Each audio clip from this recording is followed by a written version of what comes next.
kita harus percaya dengan dukun? Dasarnya begitu. Dari mana?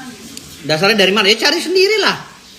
Nanti kalau debatnya udah di tengah orang banyak, ditonton sama orang banyak, baru saya buka. Baru aku buka. Kenapa saya percaya penuh dengan dukun? Terserah kalian mau bilang sesat, mau apa, itu urusan kalian semua, nafsi-nafsi. Karena ini negara Pancasila. Dan ada 6 agama yang di sini yang mempunyai mekanisme yang berbeda-beda cara beribadahnya. Ingat, jangan terstigma dengan satu agama. Negara Pancasila, semua orang bisa berpendapat. Dan yang terpenting, kalian harus percaya sama dukun. Jadi ini yang saya bilang tadi, ini kenapa kok pihak kepolisian bisa menerima laporan ini? Padahal ini laporannya kan kita tahu laporannya dari hasil mencuri atau tidak, gitu loh alat buktinya. Kalau seandainya dari hasil mencuri kan tidak sah, pasal 5 ayat 4. Tetapi kalau ini mengambil dari potongan-potongan media, yang harus dilaporkan kan medianya, jangan saya. Dia aja berstatement tadi dalam video dia bahwa syarat sahnya menjadi umat Islam adalah syahadat. Tapi bagi saya itu hoak. Kenapa? Syarat sahnya menjadi umat Islam bukan saja bersyahadat, tapi menjalankan rukun iman dan rukun Islam. Nah kalau saya laporin lagi dia, buktinya itu bisa nggak? Betul. Siapa tahu Firdaus ini nanti kalau misalnya masyarakat ngamuk dengan pernyataan dia gimana, dia bisa diamankan, ditahan dulu. Itu bagus.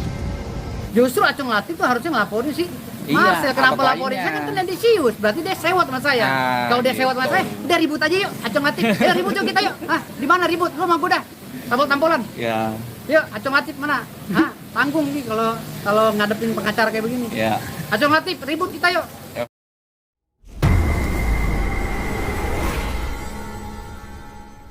Mengumumkan pendapat di dalam media sosial atau di media elektronik, itu bagian daripada perbuatan saya sesuai dengan kuasa. Suatu kuasa saya kan, saya mempunyai hak substitusi dari klien saya untuk menjawab setiap pernyataan-pernyataan atau perkataan-perkataan orang lain, ya, atau mungkin masyarakat Indonesia yang menjustifikasi dukun secara general. Omongan Firdaus ini satu menyinggung ras, kelompok, baik kelompok agama ataupun kelompok-kelompok tertentu. Itu yang disinggung oleh Firdaus. Kalau perorangan itu pasti sudah jelas, orang muslim pasti tersinggung. Makanya kita melaporkan itu. Tuntutan kita cuma ada 2, Firdaus proses hukum dan Firdaus segera tobat. Makanya akan saya laporkan, pasti, dan saya tidak akan ampuni. Pasalnya sendiri apa bang? Pasalnya 220 junto pasal mungkin 317 dan lain-lainnya. Nanti atau apakah nanti bisa masuk kategori pasal 242 atau pasal mana, nanti kita lihat.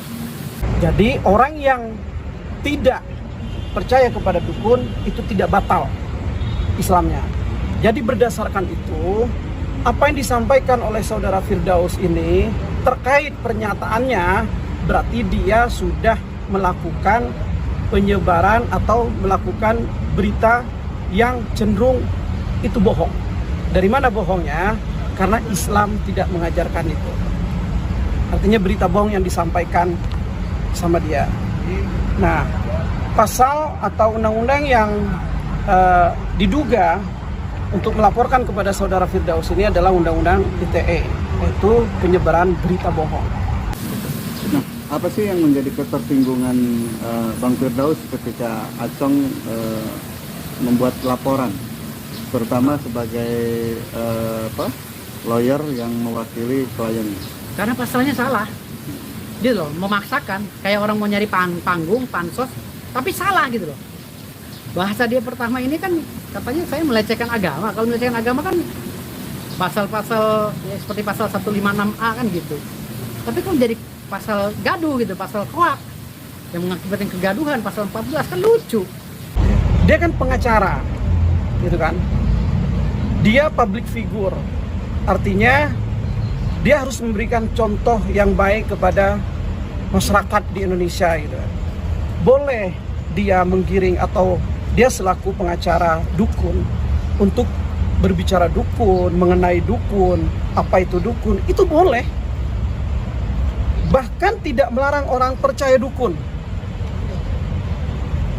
Tapi tidak harus juga orang yang tidak percaya ini digiring, apalagi menyinggung masalah keagamaan, itu kan nggak boleh, itu sensitif. Sebenarnya gini, Sebenarnya itu yang saya bilang tadi, dia harusnya tabayun dulu ke saya. Kan ada beberapa video yang saya maksud itu adalah yang tidak mempercayai adanya dukun. Tapi karena video saya yang berdurasi sekian itu saya terbata-bata dan cepat bicaranya, ada bahasa yang terselip bahwa yang tidak mempercayai dukun. Maksudnya itu praktisi kegaiban. Ya, Maksudnya beliau itu dengar kegaiban. dulu. Jadi maksud saya di sini ada yang tidak mempercayai adanya dukun. Gitu loh. Tetapi video saya yang itu tidak dimunculkan. Jadi orang yang nggak percaya dukun batal syahadatnya justru. Tuh. Iya benar. Syahadatnya bisa batal. Percaya dukun. Iya. Harus percaya dukun. Jangan lah musyrik. Kita harus percaya dengan dukun. Dasarnya begitu. Dasarnya dari mana? Ya cari sendirilah. Nanti kalau debatnya udah di tengah orang banyak, ditonton sama orang banyak, baru saya buka. Baru aku buka. Kenapa saya percaya penuh dengan dukun? Terserah kalian mau bilang sesat, mau apa, itu urusan kalian semua, nafsi-nafsi. Karena ini negara Pancasila dan ada 6 agama yang di sini yang mempunyai mekanisme yang berbeda-beda cara beribadahnya. Ingat, jangan terstigma dengan satu agama. Negara Pancasila, semua orang bisa berpendapat. Tapi kita Dan yang Islam terpenting, harus membela. kalian harus percaya sama dukun. Malah video saya yang keserimpet bahasanya yang tidak percaya dukun batal syahadatnya yang diambil sama dia untuk barang bukti. Dan alat buktinya itu juga diambil dari media lain, bukan dari langsung dari YouTube channel saya. Kalau dari YouTube channel atau Instagram harus izin sama saya. Kalau nggak izin kan berarti dia mencuri, maling. Nah makanya saya bilang tadi sini, siapapun yang melakukan tindakan pidana telah mencuri data-data saya, melakukan dari hak profesi saya sebagai orang yang memiliki akun Instagram itu, ya kan saya pidanakan. Karena saya nggak izin. Boleh percaya adanya dukun, tapi tidak bisa dukun itu dijadikan suatu acuan dalam suatu agama.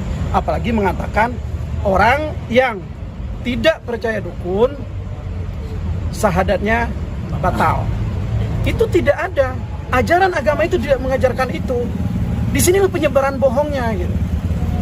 Yang cenderung menyesatkan terhadap masyarakat gitu, sehingga kami melakukanlah sekarang ini laporan supaya Firdaus ini diproses secara hukum, sadar dan tobat.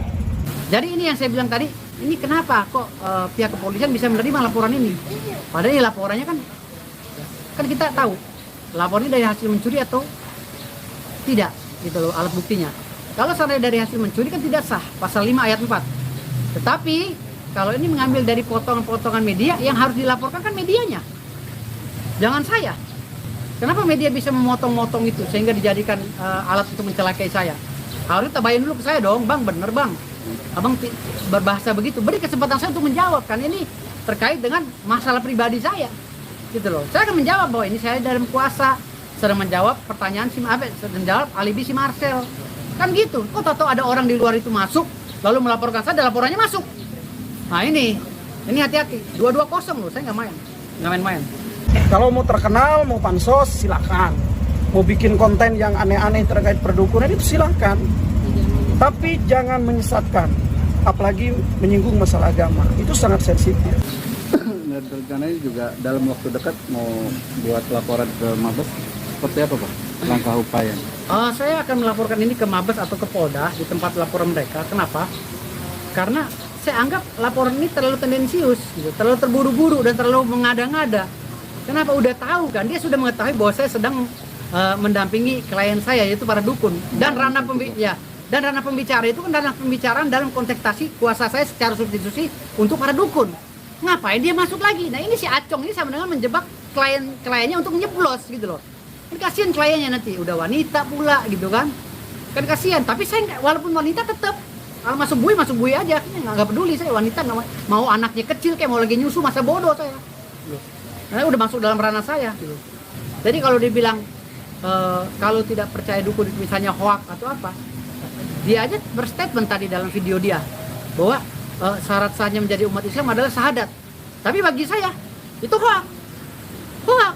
Kenapa? Syarat sahnya menjadi umat Islam bukan saja bersyahadat, tapi menjalankan rukun iman dan rukun Islam. Nah kalau saya laporin lagi dia, buktinya itu bisa nggak? Karena hukum itu equality before the law. Saya harus mendapatkan perlakuan yang sama di hadapan hukum.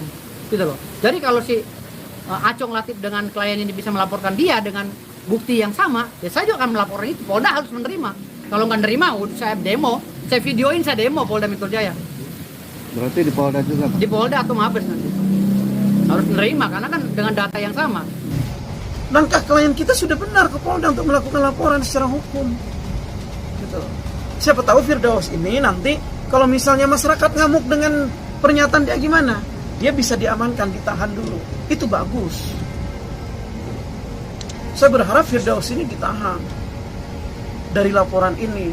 Takutnya ada masyarakat ini yang tidak terima juga dengan pernyataan dia, ngamuk gitu, ngejar-ngejar Firdaus. Jangan sampai seperti itu maksud saya. Anda laporkan saya dengan pasal 14, nggak salah. Undang-undang ITE pasal 14. Saking terburu-burunya ingin menjarakan saya, katanya minimal 5 tahun lah. Nggak usah 10 tahun, minimal 5 tahun. Hei pengacara, gara-gara pengacara model Anda ini, ya, akhirnya banyak klien-klien yang jeblos. Kenapa? Karena Anda nggak teliti.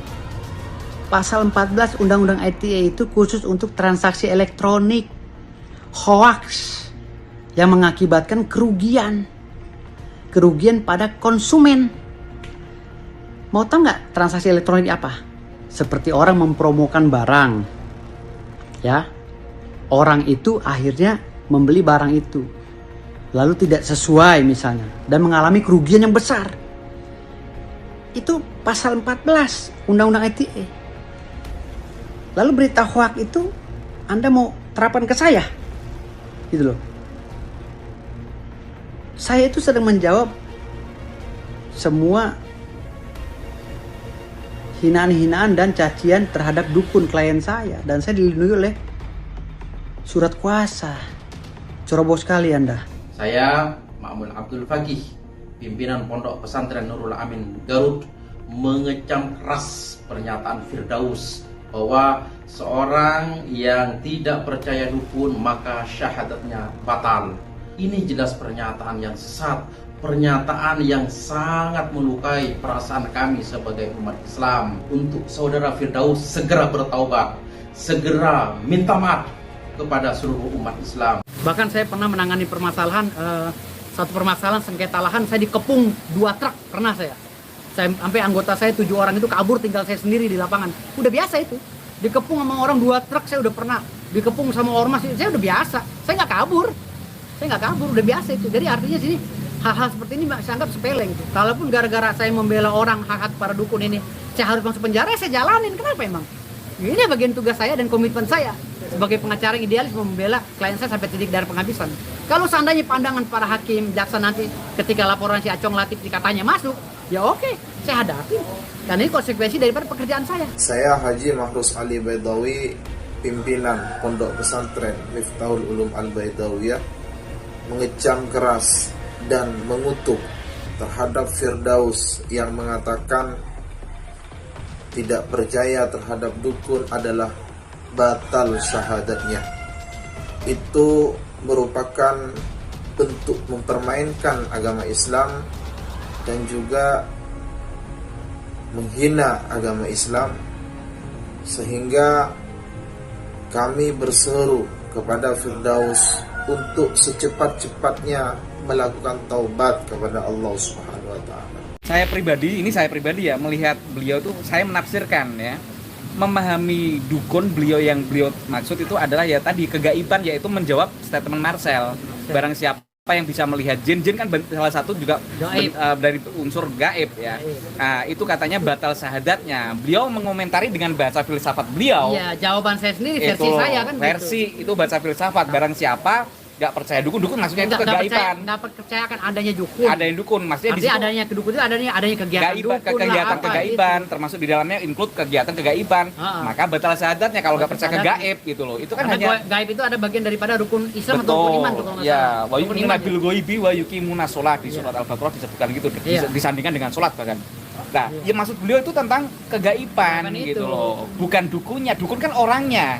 Kalau nabi kan ibaratnya orangnya, ajarannya yang di Quran, di hadis kan begitu. Yang dimaksud itu hanya sekedar diksi saja. Itu aja sih. Nggak ada masalah. Justru harusnya yang dilaporin sama saudara Acong Latif itu harusnya si Marcel yang jelas-jelas mengatakan barang siapa bisa melihat jin, entah itu kiai atau siapapun, maka keluar dari Islam. Itu harusnya Dan itu dilakukan. sama dengan melecehkan agama. Itu yang penistaan.